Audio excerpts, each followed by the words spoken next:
Hello everyone and welcome to our first video or first lecture on module 4, which is related to bipolar junction transistors, or BJT as an abbreviation. So the definition of a BJT is nothing but a three-terminal current controlled semiconductor device that can operate as a conductor or insulator based on the applied signal, and we will be seeing this in a few minutes. So first of all, BJT is an abbreviation of bipolar. It's an abbreviation of bipolar junction transistor, as you can see. So BJT in short. And it has three terminals, and this is very clear from the pictures here. These are different kinds of BJTs, and you can see that you have the three ones that we will just talk about them in a minute. One is called the emitter, the base, and the collector. It can operate, as I said, as an insulator, which means that it will not allow any current to flow, or it could work as a conductor where it will let current goes through. So you can see, as I said, these are different and are of different manufacturer, different sizes, and different capabilities. So as such, since this is what we are saying, they can operate as conductor or insulators, these can be used in the applications of either analog electronics as amplifiers, or they can work in digital electronics as switches. So as amplifiers, if you have a signal that could be of this shape, it could be using a BJT, can be amplified, that will look like this. Or if I'm having it as a switch, then it will be used as if to let current not flow or make the current flow. That depends on what we have. Now we have some classification of these BJTs. That depends. We said that these are semiconductor devices, which means that they are made of junctions like NPN or PNP. So we have two types of transistors, BJT transistors. They are either NPN transistor or PNP transistor. There is no need to go into too much details, though I will just give here a very quick idea of what we are talking about. Here usually you have, let's say, NPN, where you have some impurities that are doped in these ones. So here you will see that no need to go into these details, but you will have some impurities here. It depends on the amount of impurities here, here, and here. So this is actually a base, and this is the emitter as an example, and this is the collector, as you will see in a second. So the other type is called PNP, which means that you just change this one and you just make it like this. So this is PNP, and it's again the same. You have here the emitter again, you have here the collector, and you have here the base, and again it has its own impurities in here and there. But you have to be careful that because of that, these PNP or NPN transistors, they will be just shown here as follows. As an example, I will not always, when I want to show a transistor, I will not go and draw this circuit, or sorry, this figure or this figure, and instead of that, all what we need to do is just to have a symbol, and the symbol for a transistor, so the symbol looks like this. Symbol, it looks like this. So what we have, we'll be having this, and then okay, and then you have, so this is a transistor with a base, with a collector, and with an emitter. And you can see now I will be drawing a current that's coming from base to the emitter. This is called, by the way, this is simply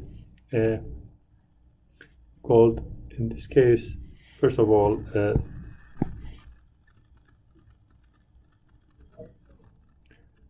current flows from base to emitter.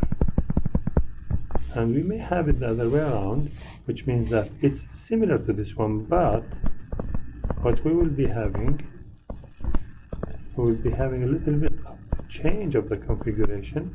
And this is, by the way, this is for the NPN transistor. And for the PNP transistor, we will be having again base, we will be having the emitter, we will be having the collector, and you can see that the current is going from emitter, so current flows from emitter to base. Now, as such, we do have different configurations. So let me just talk about the configurations of the transistors, no matter what is the type of the transistor. So for both NPN or PNP transistors, we have the following configurations. Either we have what we call it common emitter transistor, we have common base transistor, and we have common collector transistor. So to show how these look like, I mean, that's simple. So as an example, for a common emitter, let's start one by one. So for common emitter, this means that the emitter is going to be common between the input and the output.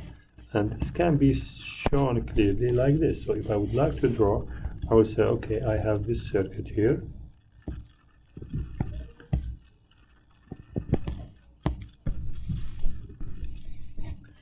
We have our transistor. This is, of course, we said our base.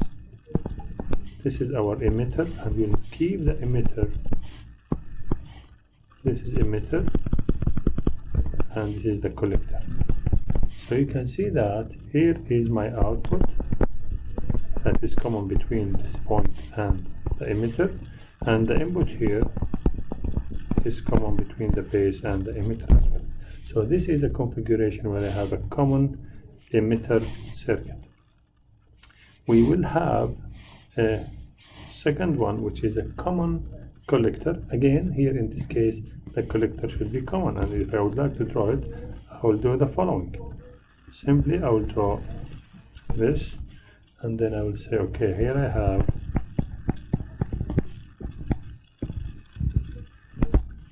and this is our, by the way, we are talking here about, let's say, an NPN. So NPN, this should be the direction of the current, and here out I will be having, sorry, here, no need for all of this one, it will be just like this. So this is the collector, and this is the emitter, and this is the base. So you can see that the collector is now, here is the V input or input, and here is V output. So you can see that the emitter is common with both of them. And the last one will be the common base. So the same thing for the common base. For common base, by the way, here I should say that this is for common collector. For the common base, we should have the following. We should have, okay, this is my emitter as an example, and this is here, and we are having here the base. So this is my base, this is my collector, and this is my emitter. Again, this is my input, so V input, and this is my V output. And again, here is how the current is going from the base to the emitter. So this is for the common base, this is for the common emitter, and this is for the common emitter. Of course, each one of those three configurations has its advantages and disadvantages.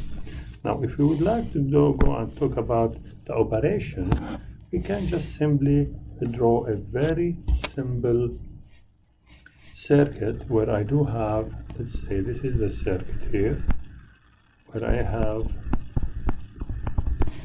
transistor, NPN, common emitter, let's say, connected this way. So this is VBB, we'll call it.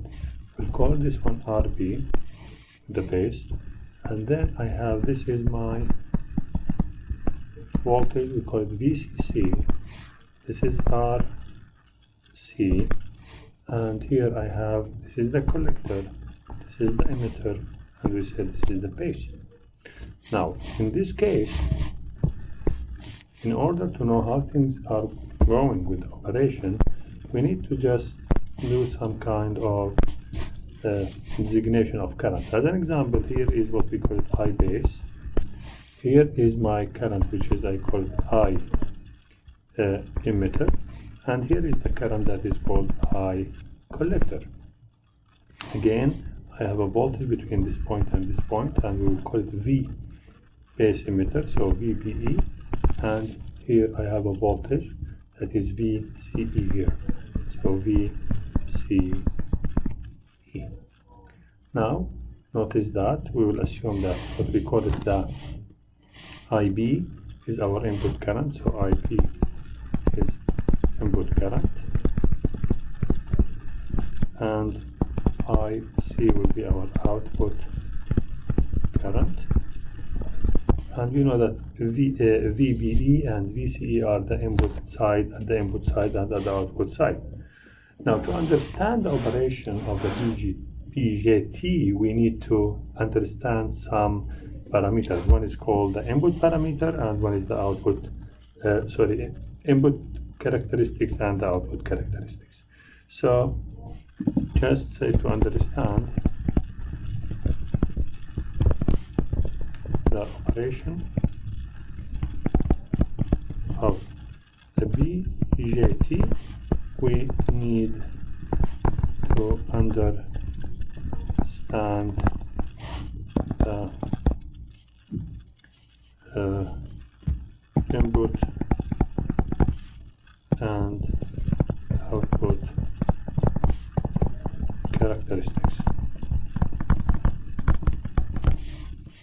So for the characteristics itself, let's start by talking about the input characteristics. So let me just say, okay, for input characteristics, input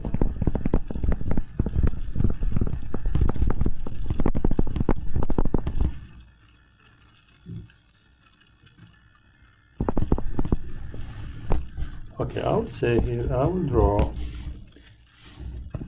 for the characteristics the VBE in volts in comparison with the base current. So depends on how much VBE, because this will be the forward biased, part of the transistor. If this is positive enough, then it will look like, or it will operate as a diode here. So that will be an operation like this. So how much will be the value of IB? That depends, of course, on what we call it the VCE. So we have to be careful. We'd like to see if I change VBE, how much current IB I will be having, but taking into account that I need to change VCE for each case.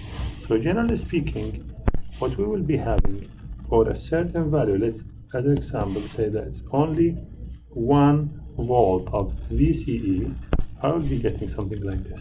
So here will be, so this is for VCE equals to 1 volt. And if I just change it a little bit more, I will say that this is equal to 10 volts. And if more, it will be something like this, which is equal to, let's say, 20 volts. So that shows you clearly that I need to get, of course, a certain value of CVBE, which we will be assuming more or less around 7 volts, similar to the diodes we have. So we need at least this value in order to get a certain amount of current IB, and this is IB usually in microamperes. If I'm trying to change what is VBE and check what is IB for only 1 volt in the reverse biased portion here, then you can see that easily you can get a small level of VBE voltages, you can get good amount of current. But if you just increase, and let me just show you this. So at this value here, as you can see, at this value, okay, so first let me draw again, I'm sorry, let me just draw this one here. There is another line like this, 10. Now if I, as I said, if I change here, I take at this value of VBE, you can see that for this 1 volt VCE you have this amount of current.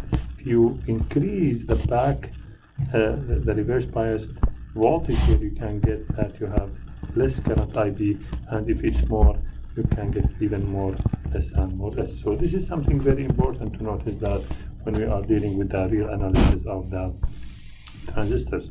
So if we would like to go now and look at the output characteristics, which is as well so important, output characteristics. Now what we will do, we'll do the same. We would like to draw the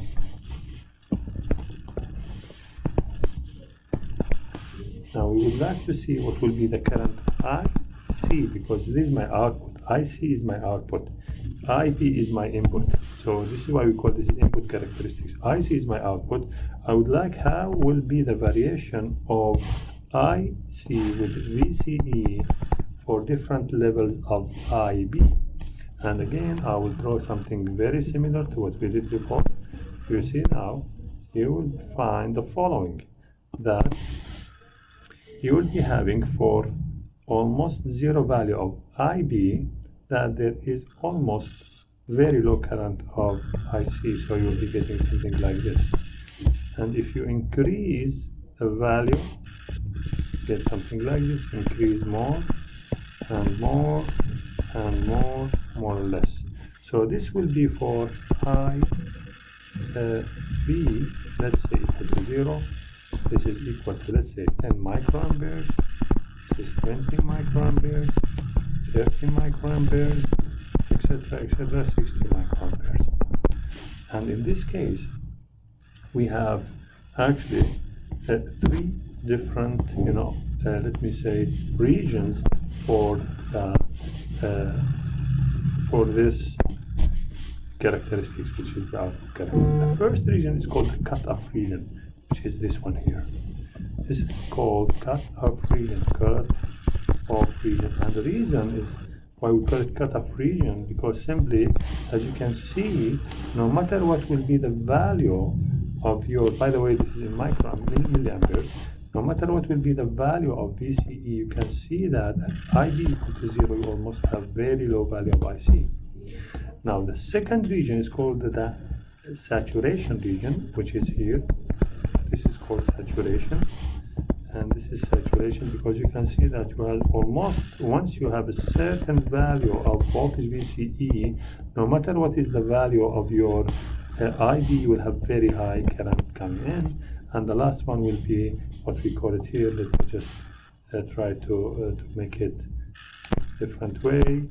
Let's just say that this is the region here, this region here, this is called the active region.